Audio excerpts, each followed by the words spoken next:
There we go. Anyway, hi cousins, welcome in. Sorry. Oops. Welcome into our today's session. In this session, we are going to cover some few concepts here.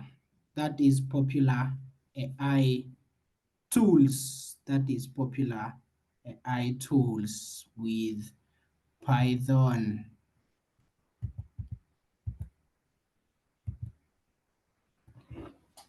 Yeah, we are going to cover popular AI tools in Python. So welcome into our today's session. For those who just joined right now, just tune in, pay attention, because these tools we are going to be mostly using them in our daily to daily activities and life when we come to the AI development career or journey. So welcome. So what tools are we going to be covering? We are going to be covering TensorFlow, the Cafe, Jupyter, Scikit-learn, Keras, Microsoft CNTK. Then, yeah, so those are the notes and those are the popular AI tools that we are going to cover, today. So what are these popular AI tools for today? Only around 7. You're going to cover TensorFlow, PyTorch, Keras, Scikit-learn, Jupyter, Cafe, and Microsoft CNTK. So these are the tools that we are going to cover and see how we can really interact with these tools. So these are the tools that we are going to be covering. And our main tool for testing these different applications, it's only one. It's Google Colab. Kindly check Google Colab. I had already shared the link on the chat, so you can check it there. Google Colab is right there.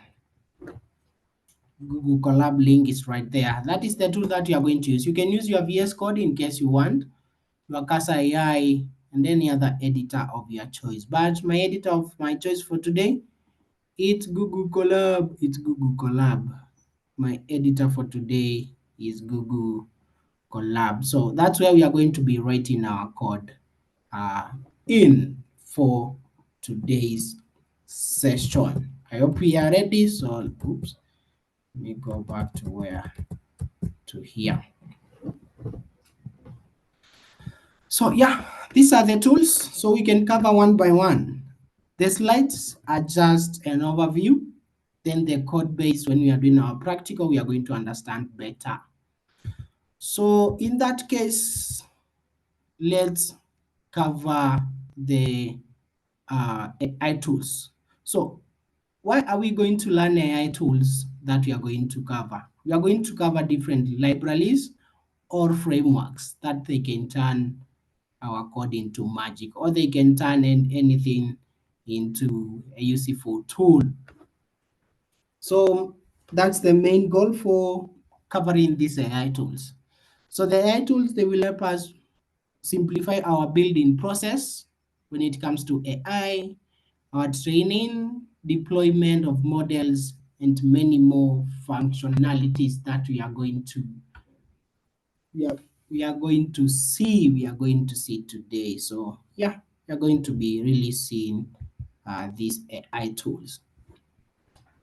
So our first AI tool will be TensorFlow. We are going to cover this, and also we are going to do practical part of TensorFlow. So what is TensorFlow and where can you use TensorFlow? Remember when we are covering Python libraries week 6, week 7, week 8 there. So we were covering about libraries. And these libraries, we checked at the matplotlib, pandas, um, and other libraries that we covered. Yes, TensorFlow is another tool that we need to cover. And TensorFlow is a superpower tool. It helps us in our production and deployments, mostly used in mobile data centers, but we are going to see them. We are going to see how we can use that in our daily activities working with machine learning and AI. TensorFlow is mostly used in image recognition. If you want to create a system that does image recognition, like the Google Photos and other tools, yes, yeah, TensorFlow is mostly used there. So we are going to be using TensorFlow in such a case. TensorFlow is also used in natural language processing, that is the NLP, natural language processing, and also is used in recommendation engines. Like Google is one of the recommendation engines, a search engine. Yeah, so yeah, TensorFlow is mostly used there. So you can check out this Ubuntu quote. We said Ubuntu is culture. It's just like culture. When you hear the word Ubuntu in this case, or in our today's presentations, it's all about culture. It's all about community. It's all about togetherness. So Ubuntu, yeah, it's a wisdom. So in TensorFlow, we can relate with this quote. If you want to go far, build roads that others can travel. So yeah, what do we mean by this? If you are building an AI tool or any other tool, build a tool that people can use or others will be comfortable using by simplifying their daily tasks, activities, and so on. Whenever you are building a tool, if you are using TensorFlow, just use TensorFlow wisely to build a tool that people will have fun using. Yes, these are just some of the examples that TensorFlow is using. It's used in Google Search, powered by Google Search or powers the Google Search, and other applications like YouTube and other different applications like Facebook, like Instagram. All these tools, they use TensorFlow as their AI recommendation systems. And they are search systems. So yeah, and search engines, I mean. So TensorFlow is mostly used there. So the slides, just to highlight to you, the slides are basically just an overview of where these tools are mostly used. But once we are doing the practical, we are going to see a practical use of these tools. We are going to see a practical use of these tools.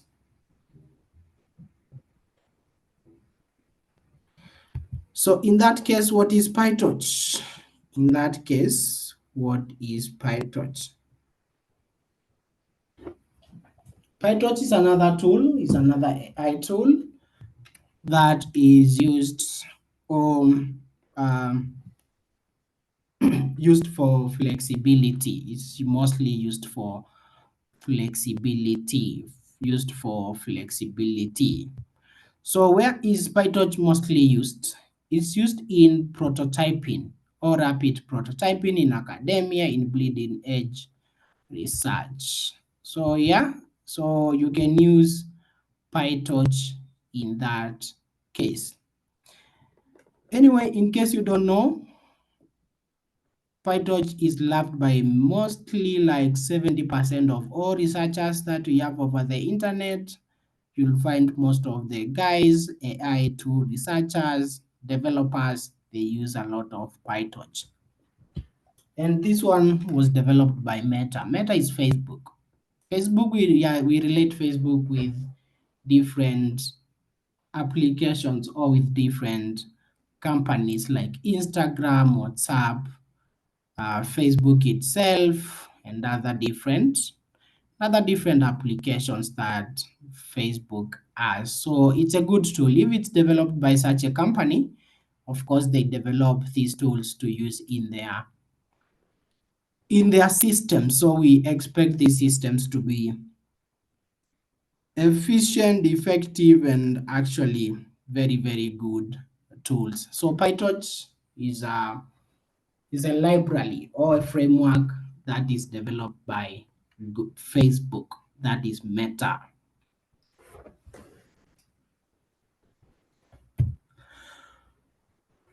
Another superpower tool that we are going to learn today is Keras. What is Keras and where can you use Keras? Keras, most of the people use Keras. They use it for simplicity. If they want to achieve simplicity when building neural networks, yeah, they use Keras. So most people use Keras. A lot of people use a lot of Keras, this tool. Anyway, a quote that we can relate when it comes to Keras. This one simplifies simplicity, makes things simple. So by meaning complexity shared becomes simplicity achieved. So basically, if we create a tool that can solve complex problems, then that means it's easier for us to solve um, complex problems. So Keras is another tool that we are going to be using to do or to create our systems.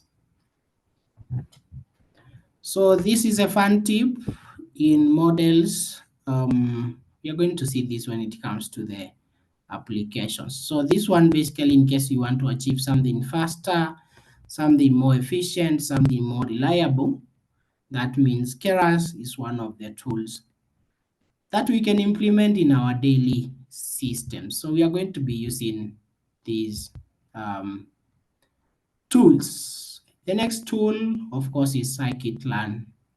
What is scikit-learn? Scikit-learn is mostly used for regression, clustering, and model evaluation. Mostly it's used there.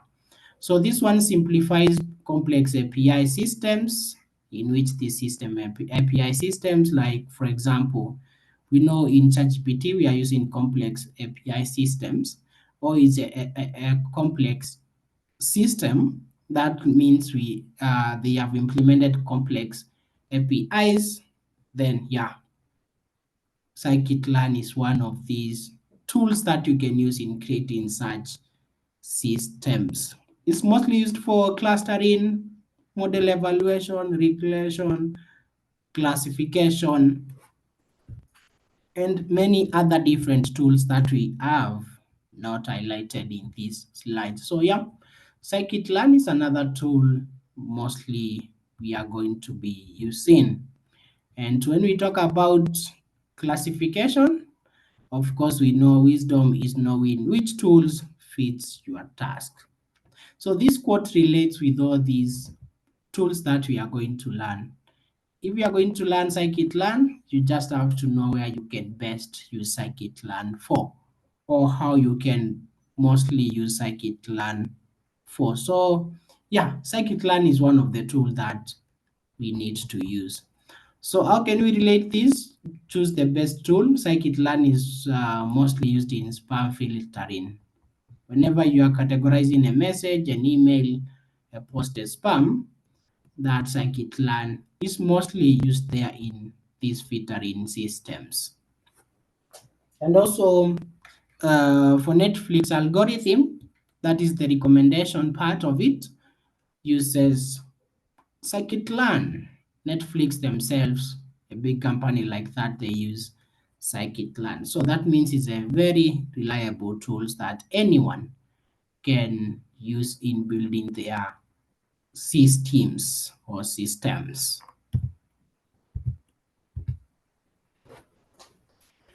The other tool is Jupyter,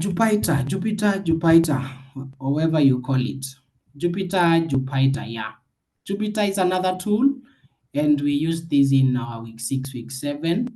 We used Jupyter Notebook, in which we write our code that will help us when we are coming up with these, what we call them, these graphical things or visual stuff.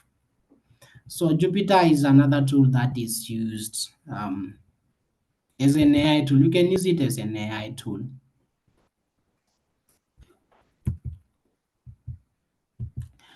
So yeah, another tool that we are going to use is the Caffe. Caffe is another tool that is used in image processing. Image processing. Who can give me an example of image processing activity or task where And how can image processing be achieved? Or what do you think, or what comes in your mind when you hear about image processing? What comes in your mind when you hear image processing?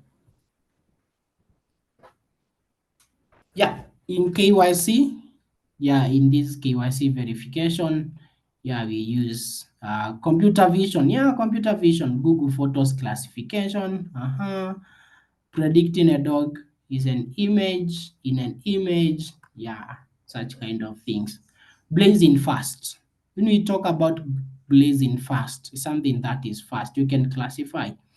For example, in smart traffic system, where the camera just needs to just take one photo poof, of a moving car, a speed moving car, and then it can classify what kind of a car is that, who owns the car, all those kind of details. That's just an example of image classification. It's a blazing fast in case you want to achieve those kind of things.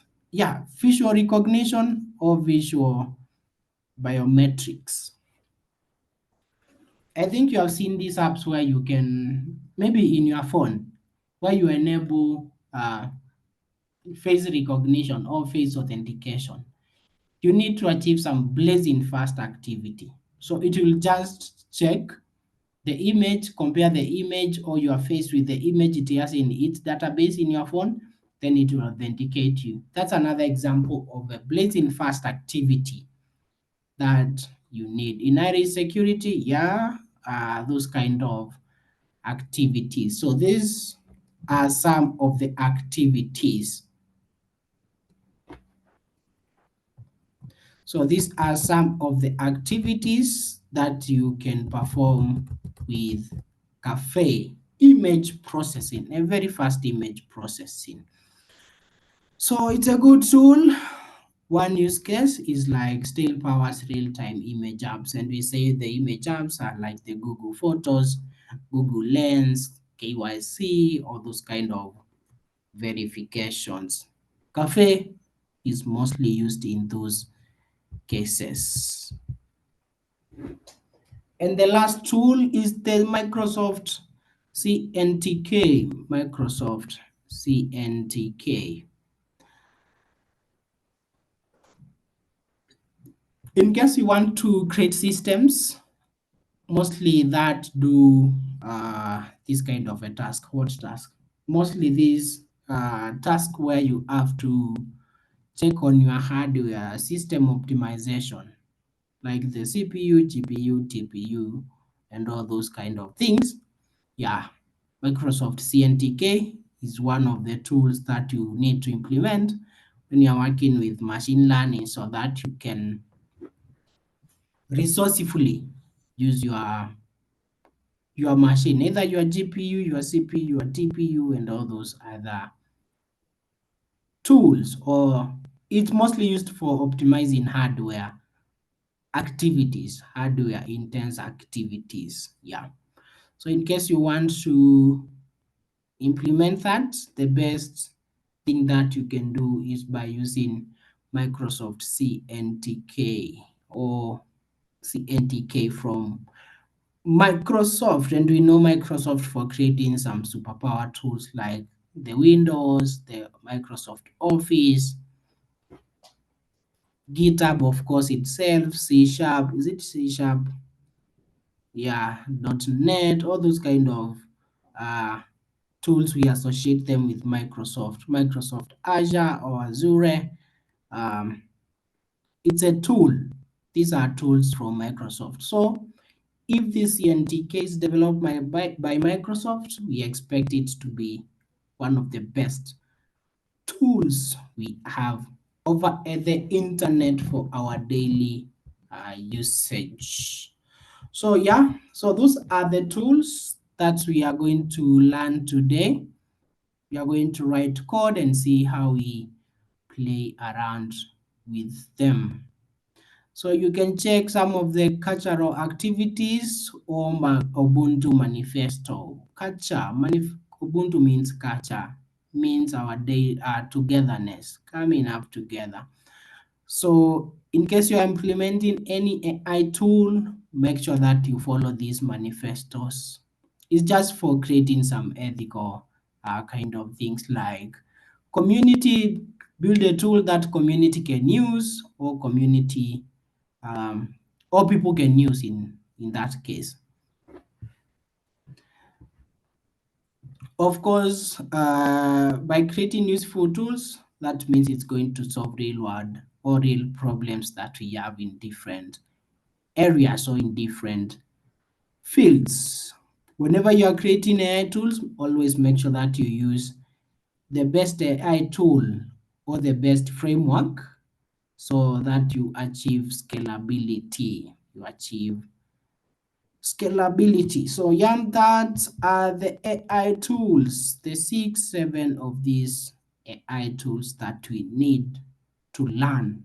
So I would like us to go straight to where? Straight to our coding, where we are going to spend most of the time.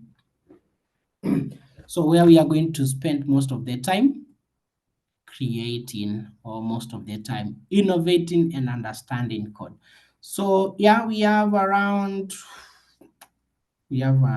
some good time anyway to analyze this. We only covered 30 minutes, so 30 minutes is not enough. So let's go straight to the code. Let's go straight to the code. Make sure that you open your Google Colab in case you have not opened and in case you want to try. Go to week 3 in the elements of AI for software engineering so that we follow along these pieces of code.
I'm just buying time for you guys to open your Google Colab and open and copy this code. Just copy this code the way it is, paste it in your Google Colab, execute it as we explain what it does.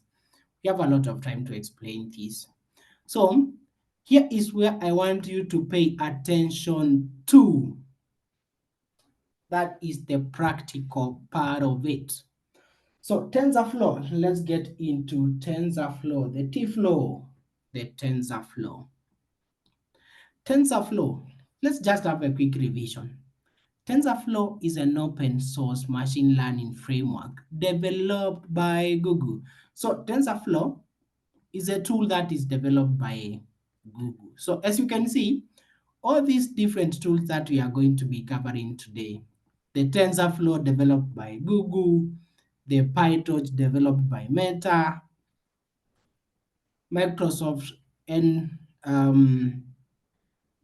tools that we are going to learn the tools developed by Microsoft and all these different tools that we are going to be using today. The Jupyter, we know Jupyter is a very awesome tool. We can't complain. Yeah. So these tools, let's just go to Microsoft now. Where is the code? Yeah, TensorFlow. So TensorFlow is developed by Google itself, the big company itself. So we expect to be one of the most effective and best tools to use. So TensorFlow will help us achieve flexibility, scalability, and create comprehensive ecosystem. So what are we achieving here? So in case your machine is a CPU machine, either your machine is a GPU and either your machine is a TPU, then you are catered for. So you don't have to worry the kind of machine that you have. That means TensorFlow is optimized to run our AI or to try our AI with. So you don't have to worry about machines. Share the code. The code is right here in the LMS week 3. This exact code here. So let me show you how AI powerful is by working on this example. So what is this code doing here? First of all, we are implementing a simple neural network using TensorFlow. The goal is to classify handwritten digits from the MNIST dataset. So where are we getting this dataset from? Whenever we are working with TensorFlow, we are going to use built-in dataset. We don't have to worry by downloading our dataset for now. We are going to use built-in dataset. We don't need to download any dataset. So the goal is to classify handwritten digits. So with that case, handwritten digits, where are we going to get these digits from? Either you can write anything on paper, take a photo of that, whatever you have written on that paper, handwritten, take a photo, then load it in your data set. Then our TensorFlow is going to do that stuff for us. It's going to classify and it's going to understand what's in that paper. A PDF, you can write, scan it, make it a PDF, whatever, images. So basically we are working with images. So classifying handwritten digits from MNIST dataset. So it's just the same example. So let's see how we can do with handwritten digits. For example, a real world example. I'm writing reports. I work as a data analyst or someone who gives reports to my manager. And the kind of reports that I get are just like the normal school setting where a lot of paperwork is used. I can take a photo of all those written exams, blah, blah, blah, blah, then load into our TensorFlow.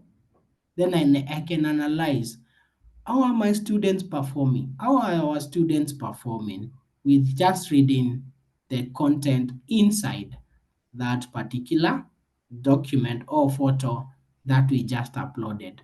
A series and so many photos that we are going to upload, then we can predict whatever we want to achieve, depending again with our end goal. So basically that's what we are going to do today.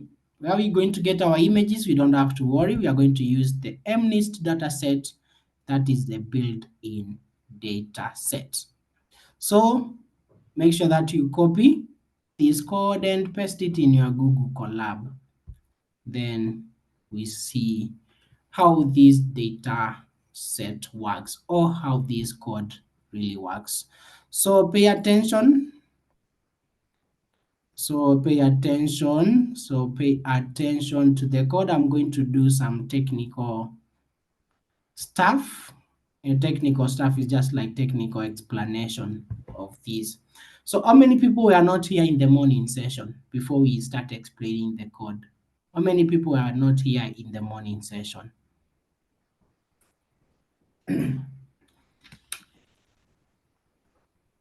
Yeah, I can see you. You guys were not here in the morning session. Yeah. So I'm going to narrow down my explanation. I explain like a 6-year-old explaining to a 6-year-old. So assume that you know nothing and just listen, just watch. Assume that you know nothing about what's happening here, and then we flow with it. So the tool, our main tool for today is the TensorFlow. So I think it's high time we start explaining what this code is doing. How many lines of code? Several lines of code. Not much. Not much. We are not going to explain much. It's just simple, but pay attention to the explanations. So what is the first line of code doing? Anyone with any idea? What is the first line of code doing here? What is this first line of code doing? You can type your answers on the chat. It's importing TensorFlow. Oh, thank you. We installed TensorFlow, importing TensorFlow, importing the library. Wow, awesome. I can see, yeah, that is self-explanatory. So, for those who are wondering what we are doing here, we are importing TensorFlow. So we import TensorFlow as TF as TensorFlow. Importing TensorFlow as TF. For those who are using VS Code and other tools, instead of importing that, make sure that after you install or after you put the code, you just pip install Tensor, import TensorFlow. Just make sure you pip install TensorFlow in your terminal for those who will be using VS Code for the demo. Yeah, just do that. It's very simple. It's very simple. Just use pip install TensorFlow. So the first line of code is exactly doing that. So remember that we said we are not going to download any data. We are going to use built-in dataset. So here, this line of code here is doing that importation of the data or downloading that data from the TensorFlow itself. So what are we going to do here? This line of code is going to load the MNIST dataset directly from the TensorFlow's built-in datasets. Is mostly doing that, or is basically importing this data from MNIST dataset. I'm going to explain further, don't worry. So the dataset is automatically downloaded. So with this, is automatically downloaded from an online source and split into training and test sets. We are going to explain this, don't worry. So in the X-train and the X-test, in the X-train and the X-test contains image pixels data, while the Y-train and the Y-test contains the corresponding digit labels according to mathematics, geography, or whatever, where depends with where you draw your graphs. Depends with where you draw your graphs. So the X train and Y train. So when you hear the word X and Y, and imagine we are working with image. So what comes in your mind? This, whatever should come in your mind should be the X and the Y axis. Whenever you are drawing a graph, we have the X and Y axis. So first of all, think about that before we go to the train. So the X train is the X axis, Y train is the Y axis. X test is the X axis for the test data set. Then Y test is the Y axis of the test data set. So what do we mean by test and train data sets? Remember that we are going to download two types of data sets, the training data sets and the test data set. The data that we are going to test against and the data that we are going to train our image, or the data that contains our raw image that we want to train. For now, take that example as whatever you need to understand. For now, as we dig deeper, we are going to explain now the training, the testing, and all that. So, in the X train and the Y train, in the X train and the Y train, we assign them to, so you can treat this as one variable. You can assign it to TensorFlow. You see this TensorFlow dot keras dot datasets dot mnist dataset dot load dataset dot load data. So what is this code doing? Go to the general library framework, the library or the framework.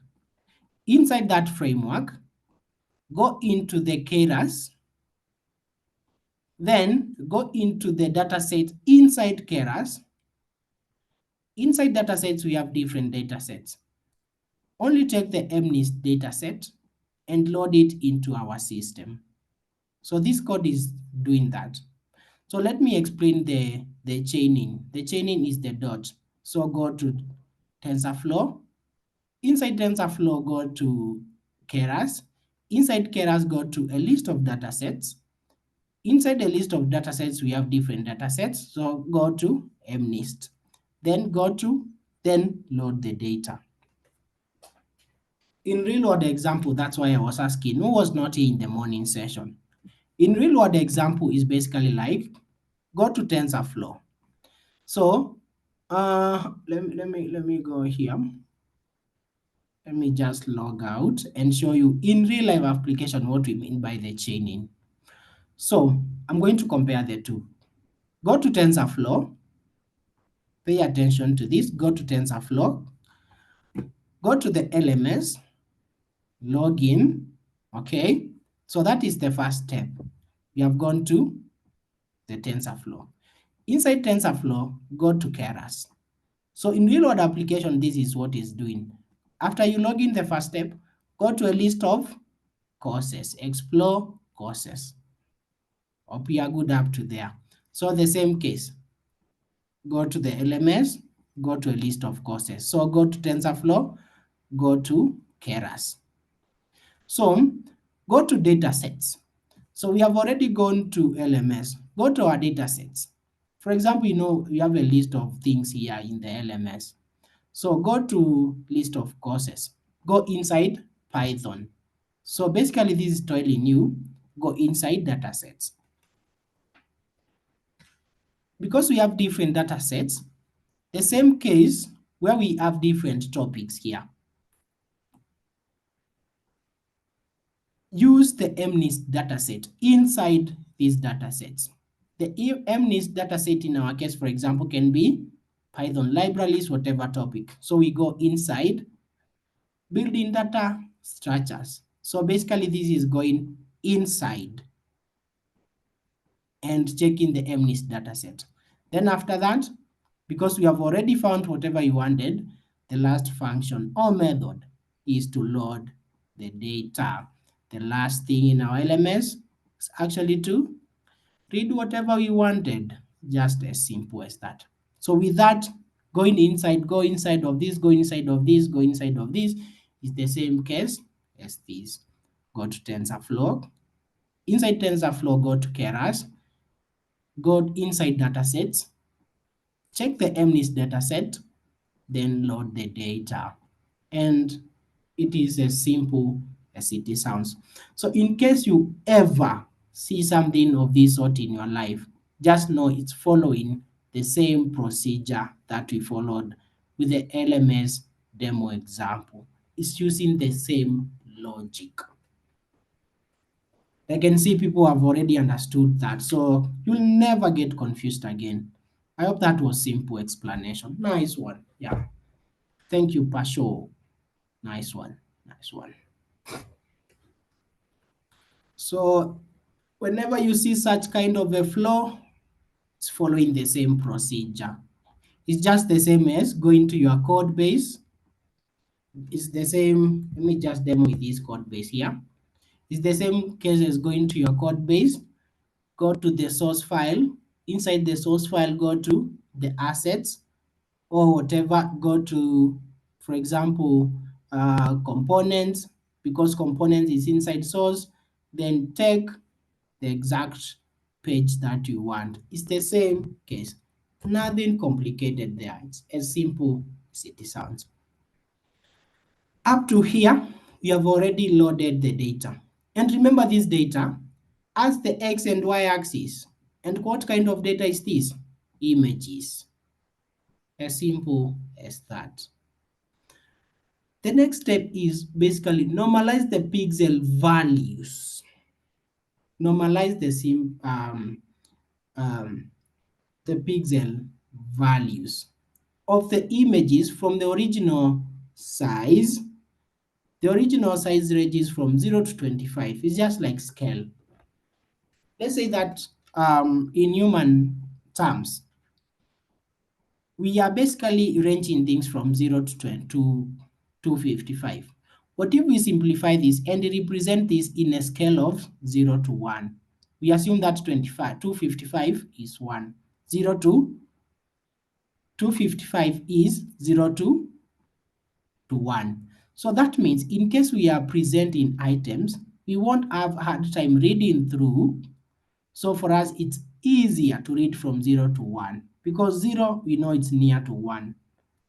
In human, it's very easy to understand that or to compute this. So we also want to simplify this to machines. So the machines should emulate the same thing. Reading this in this scale, it takes less time. So we are just transforming this into this. And that sounds easier. So this line of code is doing exactly what we explained here. Remember that we have the X train. We said it's the X-axis for the training data. Then the X-axis for the testing data is equal to the X train, in which we divided by 255. 255 is basically transforming this one into this scale divided by 255. The X test data is the same. Divide that by 255. Transforming our large image with a scale of 255 to a scale of 1. Basically, this code is doing that. As simple as it sounds. The next step that we are going to do, but before we go to this next step, I want us to have a refresh. We imported TensorFlow. After imported TensorFlow, we loaded the data here. After loading the data of the image, we transformed the image. We compressed the image into a scale. That step is very simple. Import the data, transform the data, or scale that data. Very simple steps. So the next step is building a sequential model in a linear stack of layers. Now, here, this line of code is doing that. So let me explain what this code is doing here. So we are going to TensorFlow. Inside TensorFlow, we go to Keras. Inside Keras, we go to layers. Inside layers, we take the flattening layer or the flattening function or layer or method. Basically, whenever we are using our image, because have already been defined by the MNIST dataset, our images are in 2D format. That is 28 by 28 pixels.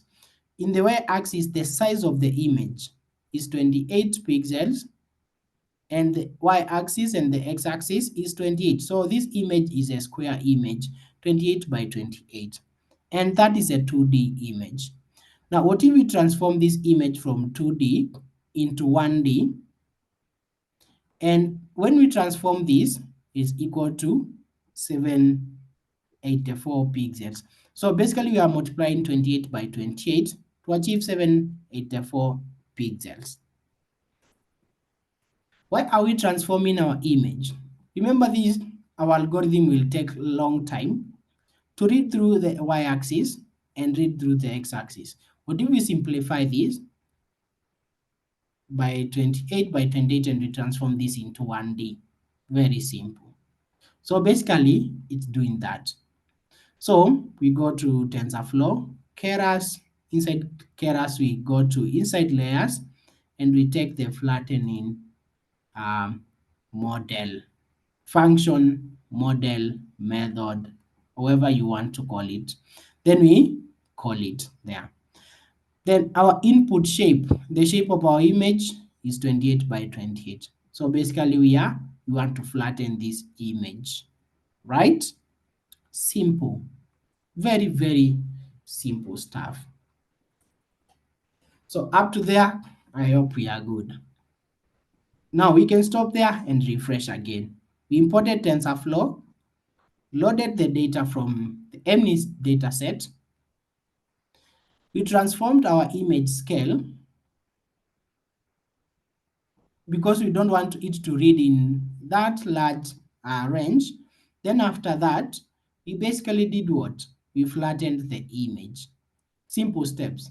Step 1, take the image, load it, transform it, then change it from 2D to 1D. Next step. The next step is very simple. It's a dense or fully connected layer with 128 neurons. Basically, mostly we have 128 neurons from the ReLU activation for introducing to non-linearity. So what is this code doing here? We are going to re-explain it. So go to TensorFlow, go inside TensorFlow and get Keras. Inside Keras, we have layers. Inside layers, remember here we did flattening, so here we are going to dense the image into or compress it into 128 neurons. We are going to use the activation model or the activation model. We are going to use the ReLU activation model. So after this, it's very simple. We create a dropout layer. A dropout layer, we are going to explain what is a dropout layer. So a dropout layer randomly sets 20% of its input to 0 during the training. Why does it put or have a deficit of 20%? This is basically this prevents overfitting by ensuring that the model does not rely too heavily on a particular set of features. Let me explain it again. So remember this image, we are trying to fit it here. We are training our machine. It's trying to understand. It might overfit. It might overqualify, overget the results. So we are giving it a 20% deficit. So how are we going to do it? Go to TensorFlow, go to Keras. Inside Keras, take layers, then take the dropout layer. And the dropout layer, this maybe can be, we call it a function. Mostly, these are just functions, but the task that they perform is what it's different. So this is a function that does what? Takes a 0.2. So why is it taking 0.2? Remember that we are compressing, it's taking 0.2. Remember that we compressed our image to a scale of 1. So 1 stands for 100%. So 0.2, all the way when you add, it will have equal all the way to 1. And that is this 20%. So basically, we minus 20. We give it 20% of errors make sure that you, in case it overfits, you reduce everything by 20%. Now, after we drop out this 20%, so what are we going to do next? Next, we are going to map this. How? So the final dense layer with 10 neurons and a softmax activation. What does this mean? So this means each neuron corresponds to one of the digits, and the digits are 0 to 9, and the softmax output outputs probability distribution. So let's see this. So go to TensorFlow, go to Keras, go inside layers, then take the dense function, the dense model. Then assign this into, make this 10 neurons. Then which activation are you going to use? Use the softmax. Use the softmax. So use the softmax activation algorithm or model. So in case you want to get detailed explanations, they are right here in the LMS. They are right here. We have explained everything here. Importing TensorFlow, loading the data, the MNIST data set is right here. After that, you build the architecture of the model, just right like that. And it actually is explaining what is sequential, what is flattened, what is dense, what is dropout, what is dense, just like this. All these things like that. It's explaining everything here. Now with here, we go to the final step.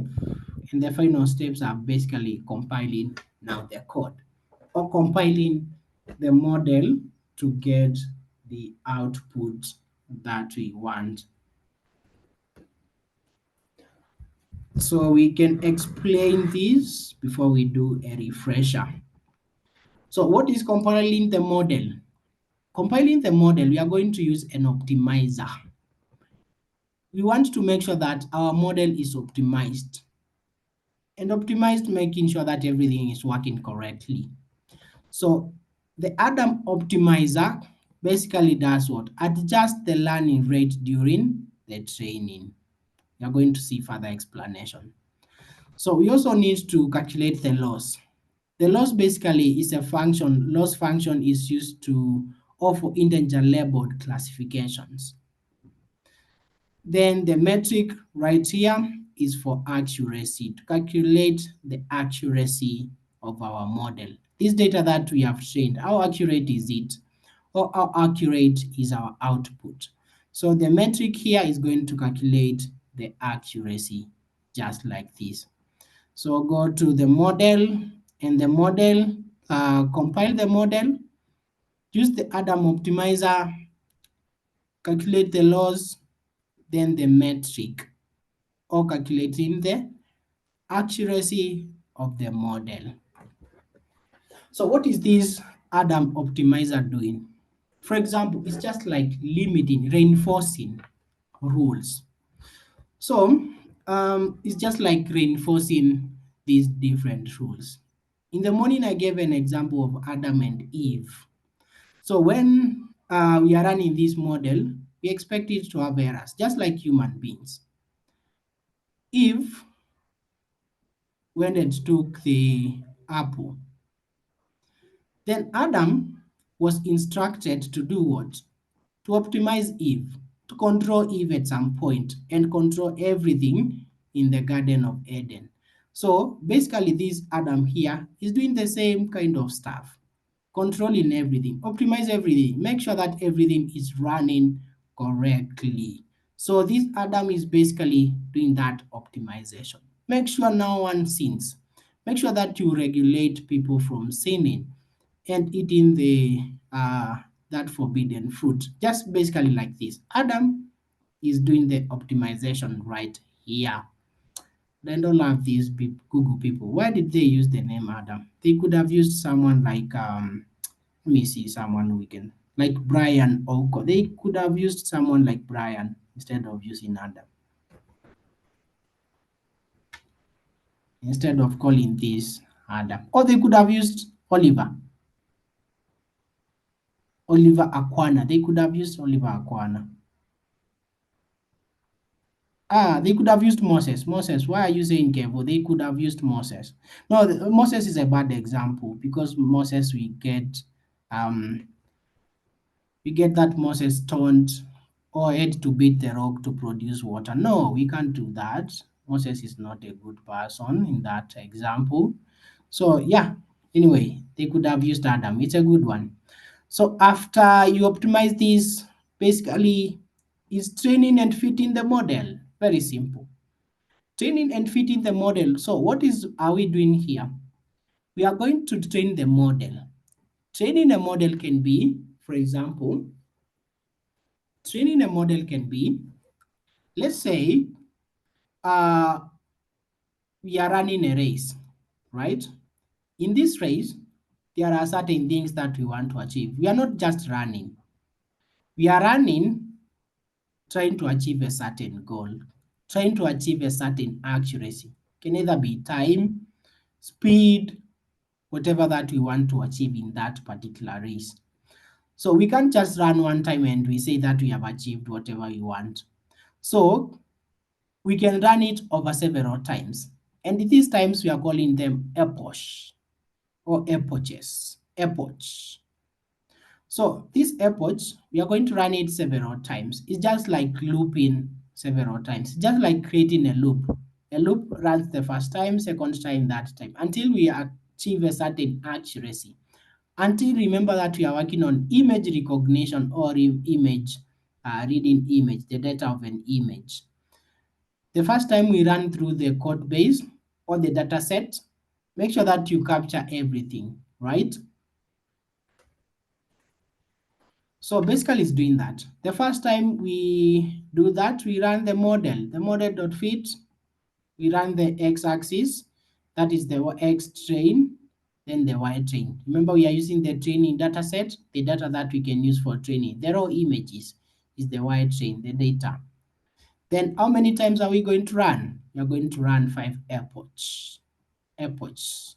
So epochs are just like loops. How many times are we going to run these 5? Yeah, basically that. And with that, you can execute the whole code. That is, we call evaluation. We call that evaluation. Now you can evaluate your accuracy. Remember that we use two different data sets, the training data set and the test data set. So you can evaluate this model against the test data set. And with that said, we can run our code and see the output. So it's running. This is going to clear this and run our code again. So yeah, it's simple.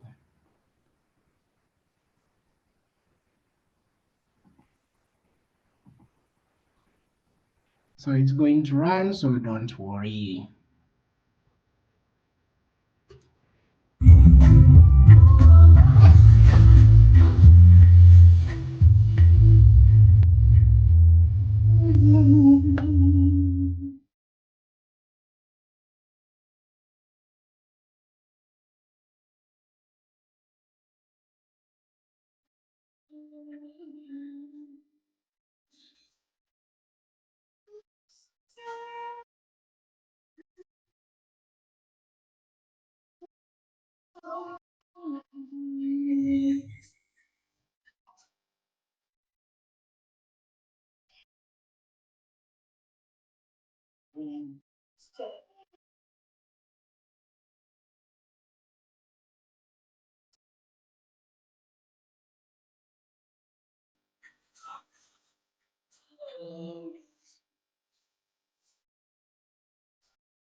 All right, it has trained the data set. So let's see the results. So let's see the results that we are getting. So Remember we said it's running how many times? 5 times. 1, 2, 3, 4, 5. Several times. Several times. So the first time, it read 8 seconds. In these 8 seconds, it achieved, remember that we are evaluating 0 to 1. It's almost a good sign here. 0.86 accuracy. 0.86 the first time.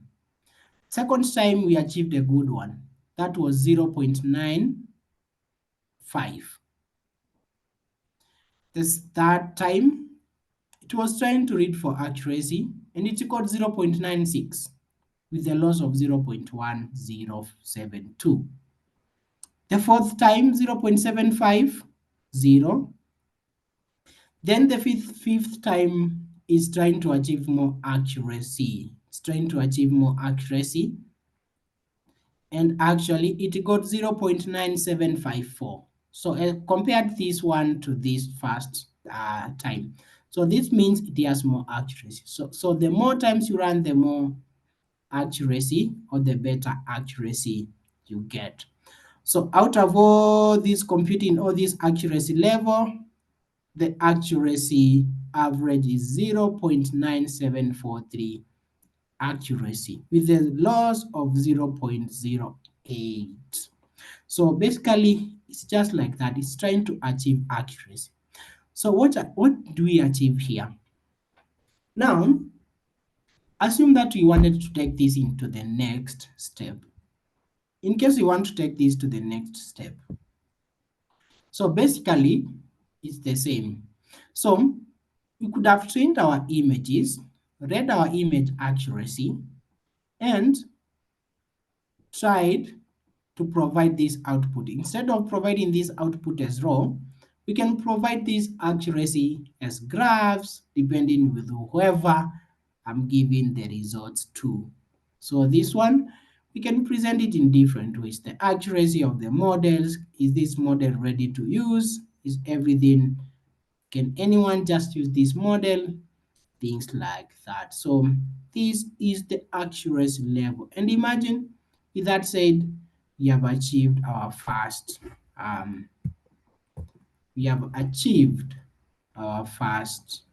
output, our first training. Imagine you have trained our models. So slowly by slowly, that's how people train ChatGPT models and the rest. Does increasing the epoch increase the overfitting? Remember that even if it tries to overfit, remember that we gave it a 20% deficit. It can't overfit. It can't overfit. So it means it's going to achieve certain accuracy, but it can't overfit because remember that we gave it 20% deficit. In case it tries to overfit, it reduces itself. Can you do a practical using real data? Yeah, we can use real data. So maybe in the next session, we can use real data. So this one is just for beginner purposes. For those who want to use these data sets, you can basically use this. Now we will basically replace this from this data set to our normal data set that we shall load right here. It's just like replacing this data set to a different data set. It's very simple. So yeah, we are going to do that. We are going to do that. Don't worry. Don't worry. We are here for this.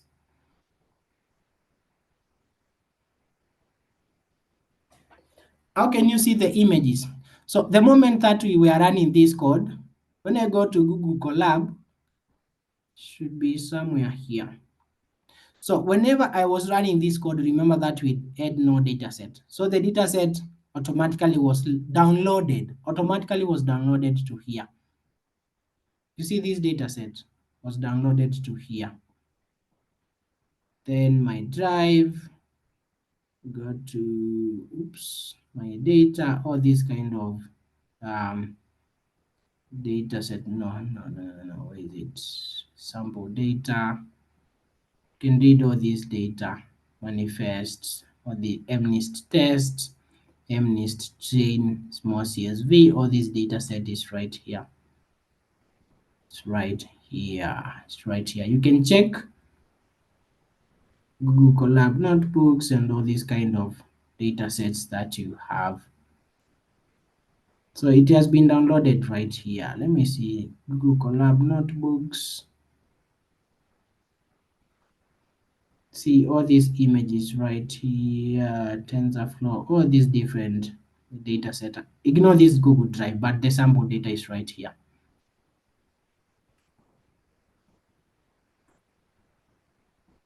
You can check the raw data here. It's a very big data set, so it will take some time to load here. So that's how you can see the data sets. Yeah, I'm going to repeat the layers and the laws in a deep. Let's check another example so that we repeat the layers and the laws what our friend has requested us to do. What our friend has requested us to do. So let's check a different example. The last example that we are going to check. And actually you can check the PyTorch. This PyTorch, now you see that implementation, the same implementation that we have done with TensorFlow.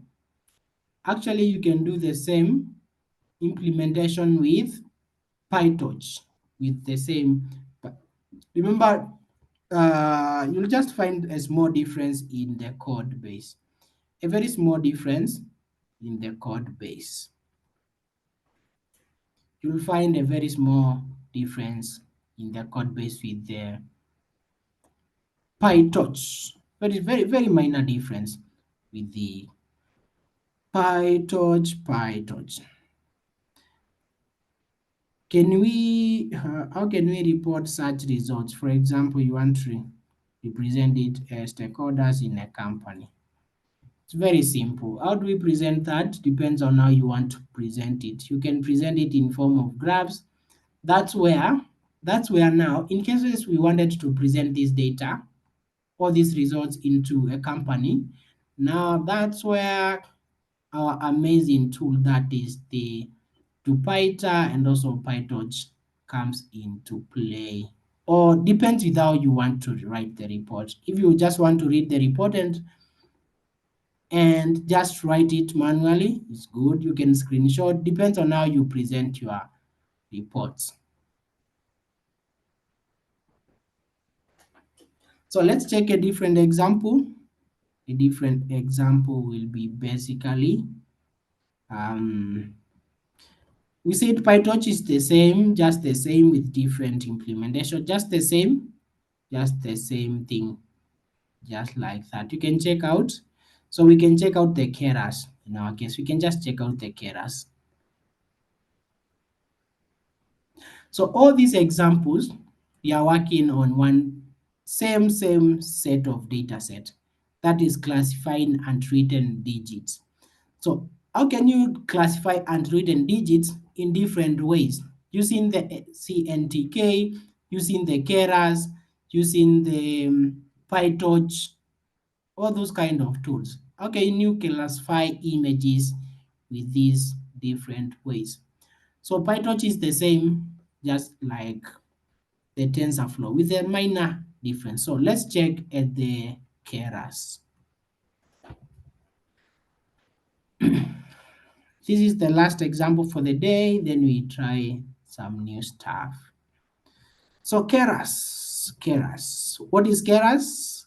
Keras is highly used for high-level neural network APIs, So it's written in Python. So we don't have to worry. So why Keras is user-friendly, modularity, all those kind of stuff, and it is easy to use, very easy to use. So let's check at this example of Keras here. So this example of Keras, just implementing the same thing with Keras. So let me reconnect and we explain this example.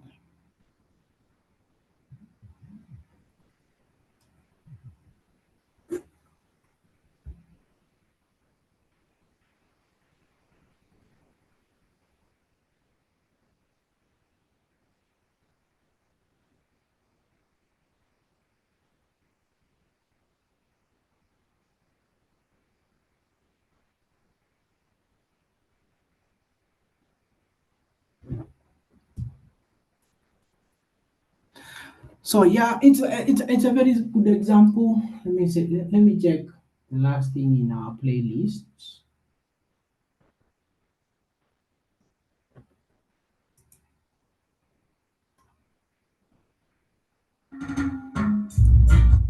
All right. So when you are using Keras, it's very simple. As usual, use TensorFlow to load our data.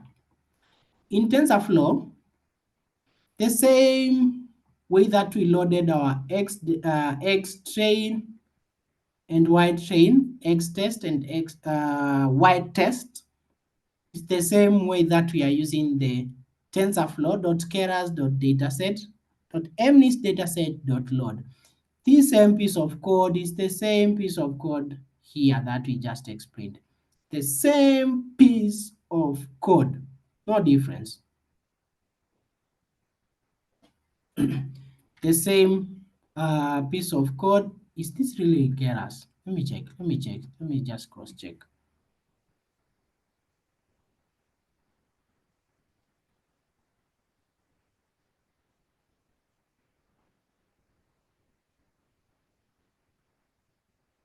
Actually, no difference, no difference. It's just the same example that we covered. The same exact example that we covered. No difference. No difference at all with these Keras. No any single difference. So it's the same thing. So we don't need to cover this example. It's just the exact same thing. So let me just check another example that we can cover.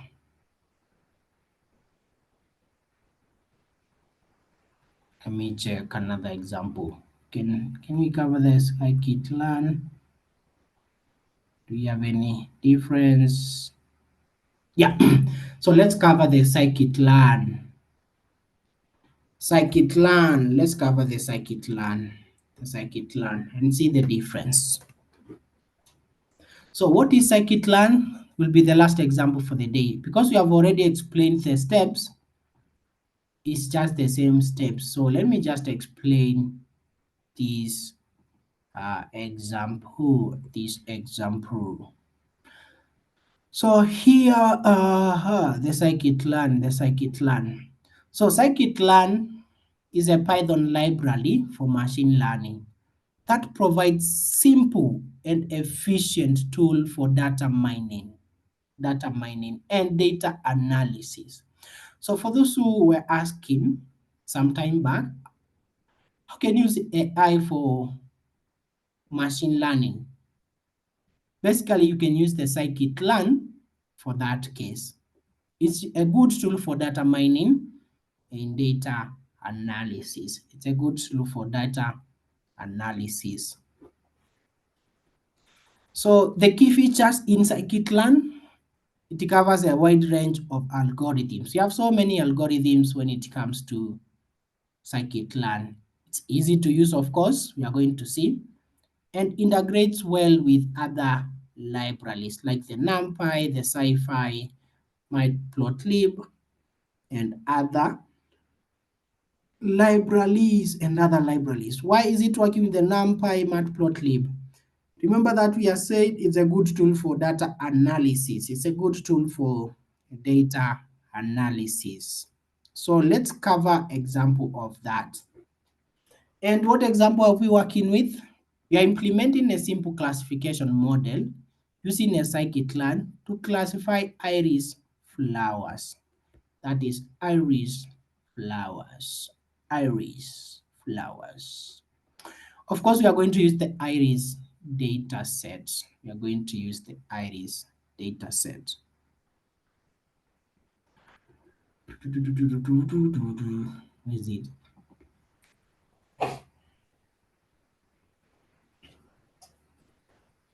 This one is very simple, very simple, very simple. So the first thing that we need to do is import scikit-learn from datasets. Import scikit-learn from datasets. So inside scikit-learn, we said we can go inside one thing, inside another folder, inside another folder. So inside scikit-learn, go to model selection and import which model? Train test split model, right? Then also inside scikit-learn, import the preprocessing. And which preprocessing function or model do we want to use? The standard scalar. The standard scalar, these are features by removing the mean and scaling to small units. Then we have the linear model that we are also importing it from scikit-learn. And which linear model are we talking about? We are talking about the logistic regression. Logistic regression. Then also in the scikit-learn, we implement the metrics, and that is calculating the accuracy. Now, when you see all these things here, imagine all these things we have covered in TensorFlow, but in different formats. We only imported TensorFlow, then every time we were trying to do something, we were trying to go to tensorflow.keras.dataset. Imagine all this has been simplified by importing almost everything right here. By almost importing everything right here on top. Nothing new, no difference. It's just like we have simplified all these steps of chaining into implementing everything here on top. So this one should not intimidate you in any way. So after this, after we import all the necessary tools, we load the data set. We load the data set. So by loading the data set is, we just create a variable iris. Then we go to datasets.load iris. That is the iris dataset. You see this code, this one line of code here, a very simple line of code. It's just the same as when you go back to TensorFlow, like implementing this. Assign everything, XY test, XY train, things like this. Instead of writing this, imagine we simplified this into this iris, datasets.load iris. How easy is that? Now, instead of assigning this X train, Y train, all this line of code here, imagine in scikit-learn, we did this. In the X-axis, we loaded the data, Y-axis, we loaded the target. So let's explain what's happening here. So X is a 2D array shape. And the array shape of our images, or of our shapes, is 150 by 4. Remember previously we were classifying image 28 by 28. Now this shape is 150 by 4, where each row represents an iris flower measurement. So iris flowers measurements are 150 by 4. In the Y is an array of a shape of 150 with values of 0, 1, or 2, not much. So the next step, after we capture this, we are going to split the dataset into training sets. So how? We use the test size to 0.3. So this indicates that 30% of the data will be used for testing and 70% of the data for training, right?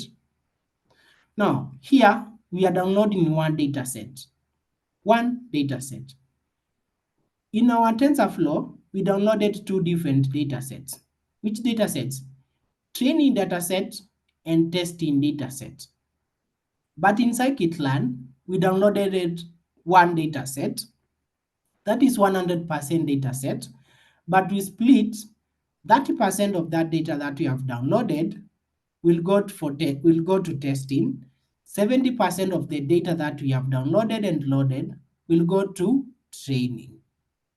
Instead of downloading two in the other case, this one we are using one big data set, but we are splitting into two. Cool? Very simple. So we assign a random state in which this is the code here. So this is just the explanation of what is happening. Random state of 42. So basically this ensures that we split the data by fixing random seeds. So this is the code. In the X train and X test, Y train and Y test. Remember, we have one data set that we have splitted into two. 30% of training, testing, 70% of training.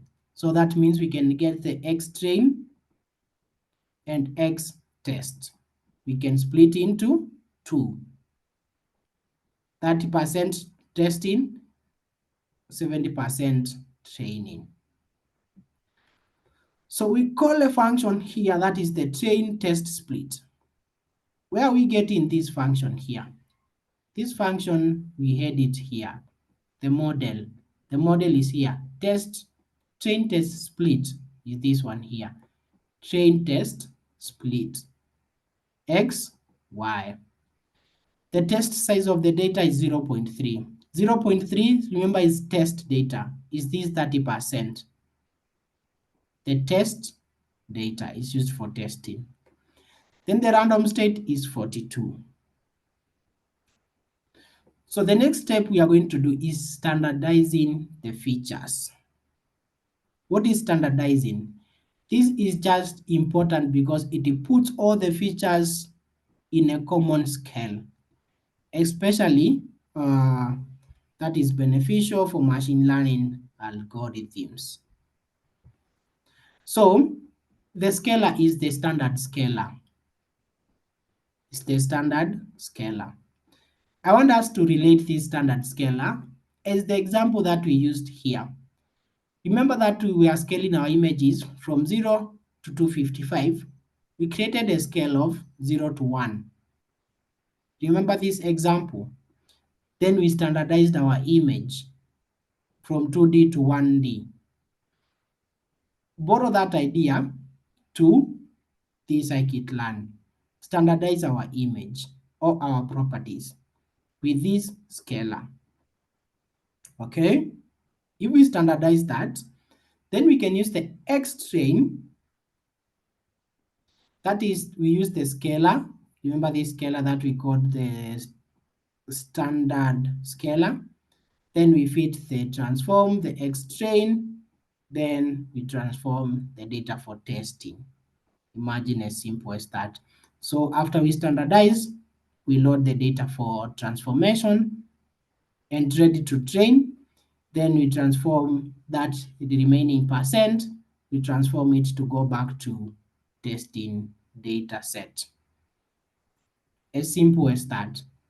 Then with that, we create instance for clarification or classification model. So basically here what we are going to be doing is, here we are going to use the logic regression and a simple yet efficient linear classification. So basically, you are going to use the maximum tier to 200. So this one basically ensures the optimizer has enough iteration to coverage. So now you can relate this linear optimizer. You remember this linear optimizer? It's optimizing our image not to overfit or our model not to overfit and the rest.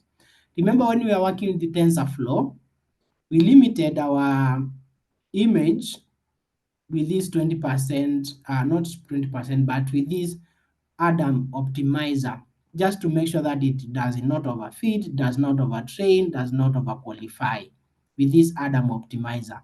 So in our case in scikit-learn, we are using the logistic regression.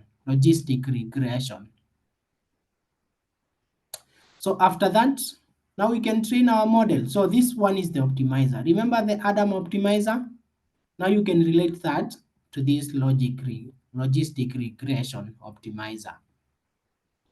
So now after that, we can train the model. The training the model is the CLF. This is just a normal variable. Remember, this variable is just a normal variable that you can write anything of your choice. Just a normal variable. So this variable that we assigned to this logistic regression, now you can feed the data for training. Remember, this data for training is 70% of the data that we had. And we can use the training model for prediction against the set test data. So you predict against the test data set, the 30% data that we remained. So actually after that, now you can evaluate. Evaluate is just like testing. You can test your model by calculating the accuracy. The accuracy is the accuracy score. Just like that. The accuracy score. So remember, as you can see here, we have not done the number of iterations that are the epochs. So instead of this, because we are training it several times, this one is only one time. We run one time, then we get the accuracy of this.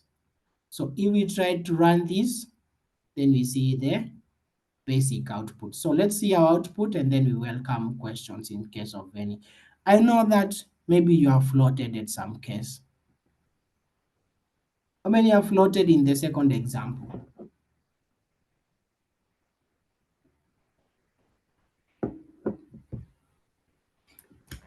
You are floating. Never worry. Never worry. A bit.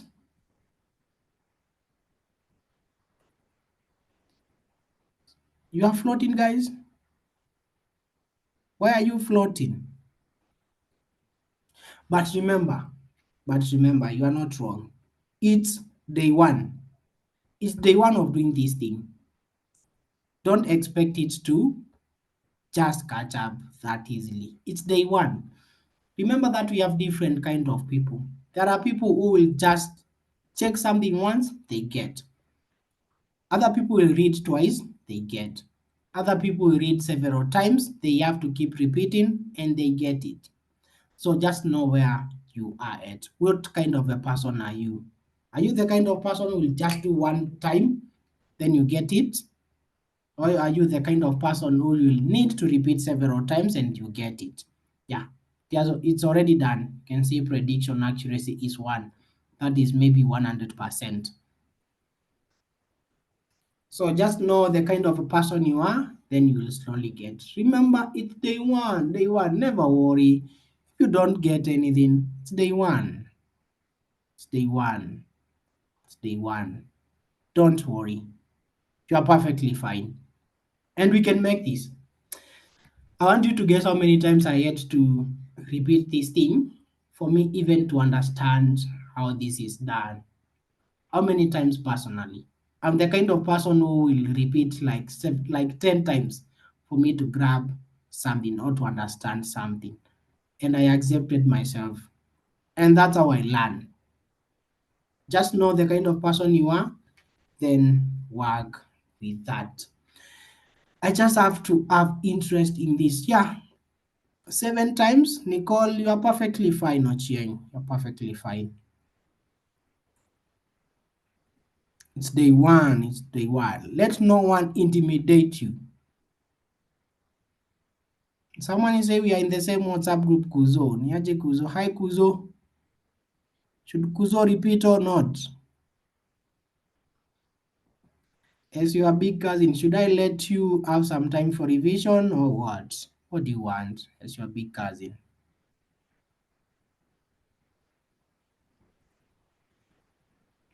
No, you guys, you are telling me to rest. We are going to rest in heaven. We are going to rest in heaven, at heaven, man. As long as you're in this world, you don't have to rest.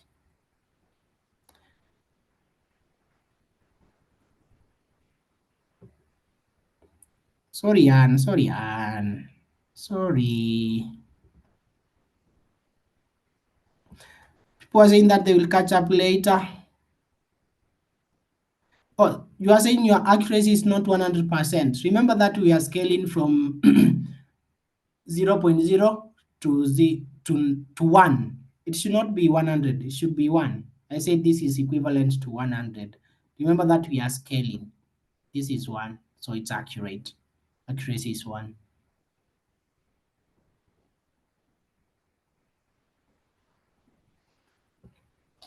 So you have to memorize the code syntax. I don't even know.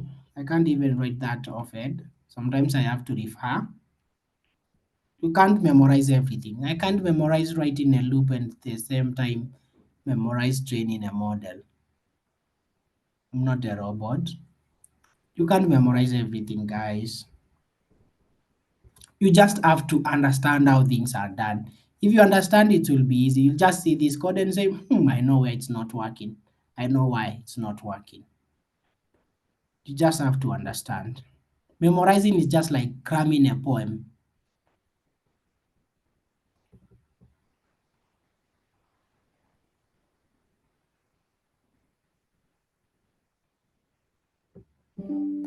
Okay, the recording will be shared. Never worry. Never worry. The recording will be shared. I beg to stop there. Beg to stop there. Stop recording.